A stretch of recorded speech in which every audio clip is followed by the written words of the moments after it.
football and academics tough balancing act at some schools. New York, App. Football is complicated. Life is more so. The charge for universities is to prepare students for whatever comes after they graduate. At least that is the mission statement. At places such as Northwestern and Stanford, it certainly rings true. When those students are football players, the challenges are exacerbated. Balancing classroom obligations with the demands of big-time sports is difficult. Doing so, though, provides substantial benefits, as those players have learned as part of the NFL's draft crop. That I could get into Stanford helps with football, says Harrison Phillips, a defensive tackle projected to go in the second round next week. Anything worth doing in life is worth overdoing.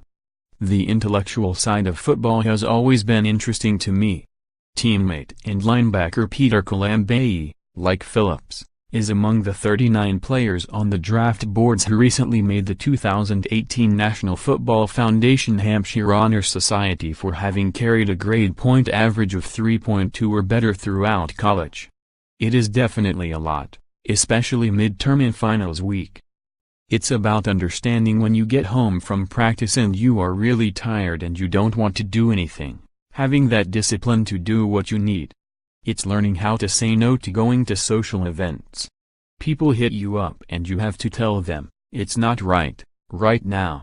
Right now, Phillips, Kalambayi and the other recognized scholar athletes, including Cardinal teammates tackle David Bright and Dalton Schultz, all are listed as potentially going in the 3-day draft. Among the traits they would bring to the pros are exceptional study habits, discipline, strong retention skills and organization. Of course, they need to have the athletic ability, and no health or off-field issues. And just because they excel in the classroom isn't an overriding reason to draft them. With some players there definitely was a carryover, with others definitely not, notes former NFL general manager Phil Savage, who now procures talent for the Senior Bowl and is a SiriusXM radio football analyst. We've seen prospects come out of academically inclined schools where the classwork is especially challenging and they had no edge over prospects who came out of other type schools that were not so highly rated academically. You have to be careful to tie it completely together. But guys who check off the boxes in the classroom who you know have worked hard and gotten good marks, it makes you feel good about their prospects. I do think it can be a positive as a prospect. Remember what is the core philosophy for the Patriots: be in condition, know what to do and play hard.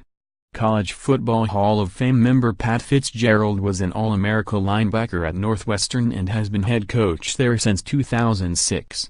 He fit the category of star player and student, and he now gets to work with similar youngsters, the vast majority of whom won't be heading to the pros. Fitzgerald believes the habits these players create in high school construct a foundation for their college careers as athletes and students. And then the environment they experience at Northwestern solidifies that foundation for their futures, whether they become NFL participants or doctors, lawyers, businessmen, whatever. It begins with the expectations and standards of our program and university, Fitzgerald says. That is our identification, who we are, and we take great pride in that. We are recruiting a young man who is an institutional fit. We place high value in a 40 to 50-year decision.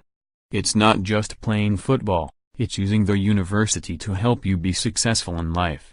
He wants to be successful in all he does. Typically, the goals are very high of the young man we get to coach, and we are able to drive them and push them to newer heights. It makes for a great group collectively. Kalambayi and Phillips stress exactly that. Performing in the classroom is as essential as doing the job on a football field, and it forms a bond with fellow athletes. We're fundamentally the same. We were the smartest football player at our high school, says Kalambayi, who majored in communications and minored in French. His family is from Congo.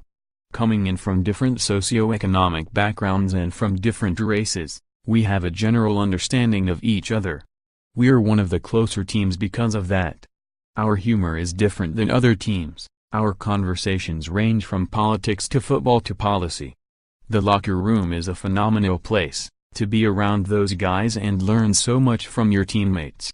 Phillips had two majors, sociology, and the science of technology and society. He minored in education and graduated in December. He reasons that his acumen for dissecting game plans and individual plays comes not only from his love for football but from his classroom skills.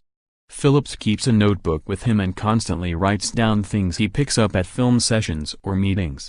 "I don't know how much carryover there is, but from the football meeting rooms there's a lot of carryover to the field," he says.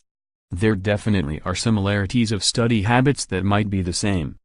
When these players do move on to the NFL, they tend to remain in contact with the coaches who helped them get there.